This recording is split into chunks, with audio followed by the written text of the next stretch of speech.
मैं शिवम को यहाँ लाने में आपकी मदद कर सकता हूँ, लेकिन बाकी की व्यवस्था आपको खुद ही करनी होगी। ये भी ठीक है, जब तक तुम उसे पकड़ोगे मैं यहाँ उसके बाद की व्यवस्था करने के लिए लोगों का इंतजाम कर लूंगा।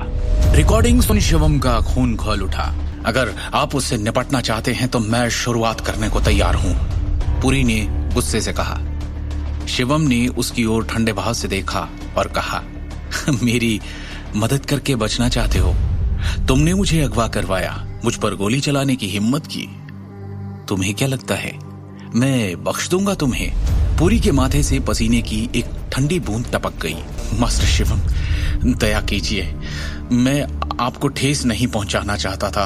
आप जैसे महान इंसान से एक छोटी सी उम्मीद करता हूं कि आप मुझे खुद को साबित करने का एक मौका देंगे। अब मैं बस आपका गुलाम हूं।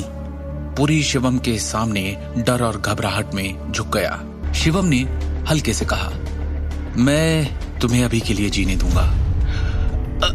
शुक्रिया मास्टर, पुरी ने सांस लेने की कोशिश करते हुए कहा। हम किसी को यह नहीं बता सकते कि आज रात क्या हुआ, शिवम ने धीरे से कहा। अगली बार जब दर्श सिंघानिया तुम्हारे संपर्क में आए तो मुझे तुरंत बताओ। हाँ मास्टर, अब से मेरा जीवन आपके नाम। आप मुझे जब जो आदेश देंगे मैं पूरा करूंगा, चाहे कुछ भी हो जाए, पुरी ने गंभीरता से कहा। फिर उसने राहत की एक लंबी सांस ली, ये सोचकर कि आखिरकार उसकी जान बच गई है। दूसरी ओर इस अंजाम को भेष में एक आशीर्वाद भी माना जा सकता है। हालांकि उसे बहुत बड़ा नुकसान हुआ था, फिर भी उसने शिवम को अपने बॉस के रूप में स्वीकार किया था। खुद से कहीं ज्यादा शक्तिशाली व्यक्ति की सेवा करना निश्चित रूप से बुरा तो नहीं होगा। शिवम जो जानने आया था उसने वो जान लिया। अब यहां रुकने की कोई वजह नहीं थी।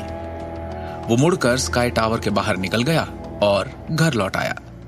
घर वापस लौट आने पर वो लगातार सोचता रहा कि दृष्टि के परिवार की स्थिति को कैसे संभालना चाहिए।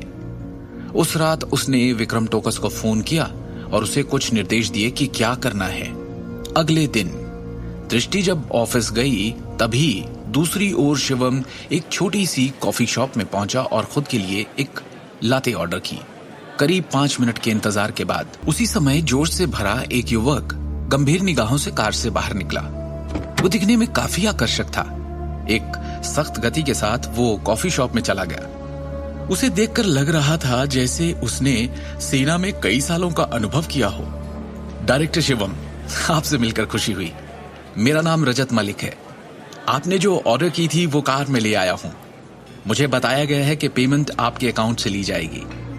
रजत मलिक अपनी पीठ सीधी करते हुए शिवम के सामने आकर खड़ा हो गया।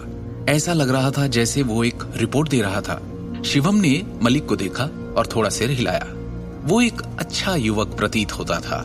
स्काई टावर में जो घटना हुई उसके तुरंत बाद ही शिवम ने फैसला कर लिया था कि उसे दृष्टि के लिए जल्द से जल्द बॉडीगार्ड्स का इंतजाम करना होगा। शिवम ने मलिक से फिर कहा, मुझे अपनी और अपनी योग्यताओं के बारे में और बताओ। डायरेक्टर शिवम, मैं 18 साल की उम्र में सेना में शामिल हो गया और 5 साल तक स्काउट के रूप में मैंने काम किया। इस साल एक सैनिक के रूप में सेवानिवृत्त होने के बाद मैंने काम की तलाश में अपने होम टाउन लौटने का फैसला किया। फिलहाल मेरे पास अभी तक किसी भी सोशल वर्क का अनुभव नहीं है, रजत मलिक ने ईमानदारी से उत्तर दिया। ये सुनने के बाद शिवम ने शांति से सिर हिलाया।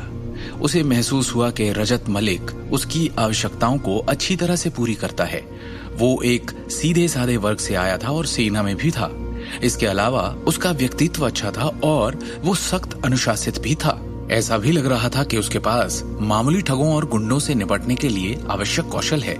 शिवम ने गंभीरता से कहा, आज से तुम चीफ डायरेक्टर दृष्टि नारंग के ड्राइवर और बॉडीगार्ड के रूप में काम करोगे, मगर तुम्हारा मुख्य काम उनकी रक्षा करना होगा। अगर कोई ऐसी स्थिति आ जाती है जिससे तुम नहीं निपट सकते तो तुम मुझे कॉल करोगे। बाकी किसी बात का तुमसे कोई लेना देना नहीं होगा।